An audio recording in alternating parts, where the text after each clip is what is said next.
لیکن چونکہ یہ بھی بنیادیں مرصوص نہیں تھے. اب یہ دیکھیں, اب یہاں سمجھ لیں یہ کیا تھے. اس میں مولانا مودودی بھی تھے, یعنی جماعت اسلامی. مودودی صاحب تو خود لا تعلق ہو چکے, جماعت اسلامی موجود تھی. اس میں جمعیت علماء اسلام بھی تھی, اس میں جمعیت علماء پاکستان بھی تھی, یعنی بریلوی دیوبندی دونوں تھے. جو ان کے آپس میں حساب کتاب ہے اسے ذہن میں رکھیں. اس پلیٹ فارم پہ دونوں ایک تھے. دونوں جماعت اسلامی کے بارے میں جو نقطہ نظر رکھتے ہیں اس کو بھی ذہن میں رکھیں, لیکن یہاں پہ ایک تھے. مگر اس کے اوپر اور بھی بہت کچھ تھا. اس پلیٹ فارم میں پر اصغر خان بھی تھے, جو کسی دین وین کو مطلب اس کا کوئی ان کے یہاں ذکر ہی نہیں تھا. اور پتہ ہے کون تھا؟ ANP بھی تھی. اس میں ولی خان قید تھے. ANP کی قیادت بیگم نسیم ولی خان صاحبہ کے ہاتھ میں تھی, مرحومہ. مسجد کے ممبر پہ بیٹھ کے وہ بھی خطاب کرتی تھی, کیونکہ نظام مصطفیٰ کی تحریک تھی. تو جب بھٹو کا حکم تختہ الٹ گیا, ضیاء اللہ کہا گیا, تو انہوں نے کیا نظام مصطفیٰ, اصغر خان ادھر جا رہے ہیں, وہ ANP ادھر جا رہی ہے, یہ سارے تتر بتر ہو گئے. تو اب کس نے تحریک چلانی تھی؟ اب سمجھے بنیادیں مرصوص کیوں ضروری ہوتی ہیں؟ ایک لوگوں کو کنٹرول میں رکھنے کے لیے, دوسرا اس جہاز کو منزل مراد تک پہنچانے کے لیے. اگر یہاں سم و طاعت کا نظام ہوتا تو اس کو کوئی آگے لے کے چلتا, اور یہاں سم و طاعت جب اتنے مختلف الخیال لوگ ہوں تو اس کی کوئی گنجائش ہی نہیں رہتی کہ وہ سم و طاعت کا نظام وہاں پہ چل سکے. لہذا بنیادیں مرصوص منتشر مرصوص ہو جاتی ہے, بکھر جاتی ہے. کوئی پتہ یہاں گرتا ہے, کوئی وہاں گرتا ہے, پھر اب تحریک آگے نہیں چل پاتی. تو یہ ایک واحد قابل عمل رستہ آپ کے پاس باقی بچتا ہے, پرامن, غیر متشدد, عوامی تحریک, کہ جس کے نتیجے میں آپ اپنا مطالبہ منوا سکتے ہیں ایک مسلمان معاشرے کے اندر اور ایک جدید ریاست کے اندر. اور اس میں دیکھیں, میں نے مطالبہ منوانے کی بات کی ہے. وہ بھی مسلمان ہیں, آپ بھی مسلمان ہیں, بھئی یہ کام کرو, ہم اس لیے آئے ہیں. اور اس کی مثال پاکستان میں ایک تو یہ میں نے دی ہے, کچھ اور مثالیں, کامیابی کی مثالیں بھی ہیں. مثلا پوری دنیا میں آپ دیکھیں, پاکستان کا آئین ہے کہ جس کے اندر یہ دفعہ موجود ہے کہ یہاں کوئی قانون قرآن و سنت کے خلاف نہیں بن سکتا. 1949 میں یہ آئین کا حصہ بنایا گیا اسے, یہ قرارداد جو پاس ہوئی ہے 1949 میں. اس وقت جماعت اسلامی کا کوئی رکن جو ہے نا وہ اسمبلی کا حصہ نہیں تھا. جمعیت علماء اسلام جو بعد میں بنی, اس کے شبیر احمد عثمانی صاحب, اس کے مسلم لیگ کے ٹکٹ پہ 46 والے الیکشن میں جیتے ہوئے تھے, وہی اس اسمبلی کا حصہ تھے. تو اب آپ سوچیں کہ یہ کس بنیاد پہ, لوگ تو نہیں, وہ اسمبلی والے نہیں چاہتے تھے, یہ عوامی دباؤ تھا, تحریک تھی, لاکھوں خطوط تھے جو اسپیکر کو لکھے گئے تھے اور لوگ سڑکوں پہ آئے تھے, جس کے بعد حکومت نے مجبور ہو کے یہ تحریک پاس کی تھی, قرارداد پاس کی تھی. دوسرا دیکھیں, قادیانیوں کو کافر قرار دینا کتنا مشکل کام تھا. یہ کوئی چھوٹا سا کام تو نہیں تھا. دنیا برداشت نہیں کرتی, ابھی تک نہیں کرتی. بہت دباؤ ہے پاکستان کے اوپر کہ یہ جو ہے نا یہ شک نکالیں آئین کے اندر سے. تو جب وہ یہ نافذ ہو رہی تھی تو اس سے زیادہ مشکل نہیں تھا کیا. کئی لوگ یہاں پہ بیٹھے ہوں گے, 1973 میں یہ تحریک چلی تھی, اور یہ تحریک, اس میں پھر سارے مذہبی طبقات بھی شامل ہو گئے تھے, اتحاد و اتفاق بھی ہو گیا تھا. اور اس کے نتیجے میں حکومت نے پھر اس کے اندر اتنی طاقت پیدا ہوئی کہ انہوں نے پھر قادیانیوں کو بھی بلایا, بحثیں بھی ہوئیں. ساری باتیں جو آپ سنتے ہیں وہ تب ہوئیں جب لوگ سڑکوں پہ آئے, نہیں تو حکومت کو کیا پرواہ تھی کہ وہ بحثیں ساری کرتے. اور اس کے بعد پھر پارلیمنٹ نے انہیں جو ہے نا وہ غیر مسلم قرار دیا. تو اس کا مطلب ہے کہ آپ حکومت سے اپنی بات منوا سکتے ہیں سڑکوں پر آ کر, لیکن شرط کیا ہے؟ اگر آپ پرامن ہوں. اگر آپ تشدد پر اتر آئیں تو پھر آپ کوئی مطالبہ منوانے کی پوزیشن میں نہیں رہتے. اب اس کی مثالیں آپ اپنے سامنے رکھیں. تحریک لبیک کا بڑا زور تھا. جب تک بڑوں کو مطلوب تھی تو چلتی رہی. یہاں یہی فیض آباد تھا, پولیس نے ان کے قدم اکھاڑ دیے. پتہ نہیں کوئی لمبے تڑنگے سے لوگ آئے, کون تھے, کدھر سے آئے, انہوں نے مار مار کے پولیس کی گت بنا دی. تحریک والوں نے سمجھا کوئی اللہ تعالیٰ نے فرشتے بھیجے ہیں. فرشتے ہی تھے ویسے, اور لیکن وہ بے نظیر جن کو فرشتہ کہتی ہے وہ والے فرشتے تھے, اور کام ہو گیا.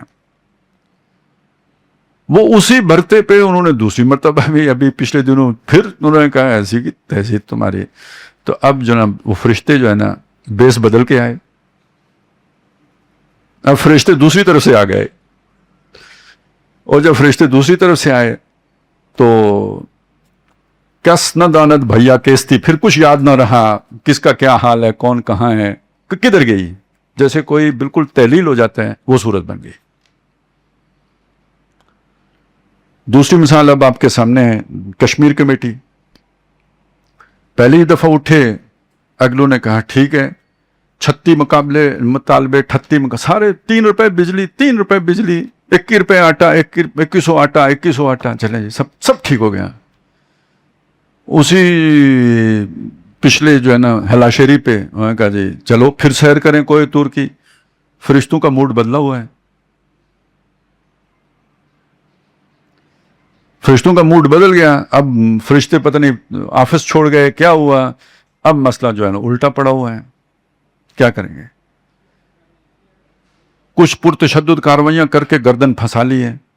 اب مسئلہ یہ ہے کہ تحریک کو اگر کال آف کرتے ہیں تو کیس بنتے ہیں، سارے پکڑے جائیں گے، بچت اسی دن تک کے لیے ہے جب تک یہاں پہ بیٹھے ہوئے ہیں، اب نہ آگے بڑھنے جوگے ہیں نہ پیچھے ہٹنے جوگے ہیں، پھنس گئے، اس کو کہتے ہیں گردن پھنسا لینا۔ اس دن تک آزاد ہیں جب تک یہ لوگ ارد گرد آپ کے بیٹھے ہوئے ہیں، جس دن آپ نے تحریک کو کال آف کیا اس دن 4 شیڈول اور یہ سارے جو ہے نا پرچے ورچے وہ پہلے سے لگے ہوئے ہوں گے، سارے لیڈرشپ کی گرفتاریاں ہو جائیں گی، تحریک ختم، کیسے چلے گی اس کے بعد؟ اور بیٹھے رہیں تو یہ لوگ کب تک بیٹھے رہیں گے؟ 6 مہینے بیٹھیں گے، 1 سال بیٹھے، کب تک بیٹھ سکتے ہیں؟ نہیں بیٹھ سکتے، آخر تو اٹھنا ہی ہے۔ تو یہ جب جلد بازی کا نتیجہ یا کچیاں اکھیاں، کوئی ان 4 میں نے آپ کو طریقے بتائے نا، جو بھی کریں گے منہ کی کھائیں گے، اور اگر آپ اکھیاں پکیاں بھی کر لیں تو 3 جو رستے ہیں ان میں آپ ناکامی ہوں گے، وہ آپ کے بس میں ہی نہیں رہا، بدلا ہوا دور ہے، اس دور میں ان میں سے کوئی بھی نہ گوریلا ایکٹیویٹی میں کامیابی مل سکتی ہے، نہ آپ کو جو ہے نا وہ آمنے سامنے جنگ کے نتیجے میں کامیابی مل سکتی ہے، اور نہ ہی الیکشن کے راستے سے آپ کو کامیابی مل سکتی ہے۔ ایک ہی راستہ آپ کے پاس بچا ہوا ہے، پرامن عوامی تحریک کا، لیکن اس کے لیے پہلے ایک منظم جماعت، ایک بنیان مرصوص معتد بے تعداد میں جو موب کو کنٹرول کر سکے، انہیں تشدد پر کی طرف جانے سے روک سکے۔ یہ ہے وہ رستہ کہ جس کے ذریعے سے آج یعنی وہ جہاد ممکن ہے، یا وہ جو نبی صلی اللہ علیہ وسلم کا مشن یا مقصد تھا اس کی تکمیل ممکن ہے، اس کے علاوہ کوئی اور ممکنہ رستہ موجود ہی نہیں ہے۔ یہ وہ چیز تھی میں چاہتا تھا آپ کے سامنے ذرا تفصیل کے ساتھ رکھ دوں، اس لیے کہ ہمارے بعض اپنے ساتھی ہیں جن کو یہ چیزیں یاد نہیں رہتی، تو وہ سمجھتے ہیں یار یہ کوئی پرامن تحریک کوئی رومانوی قسم کا تصور ہے، کوئی مفروضہ ہے، کوئی ناممکن العمل قسم کی چیز ہے۔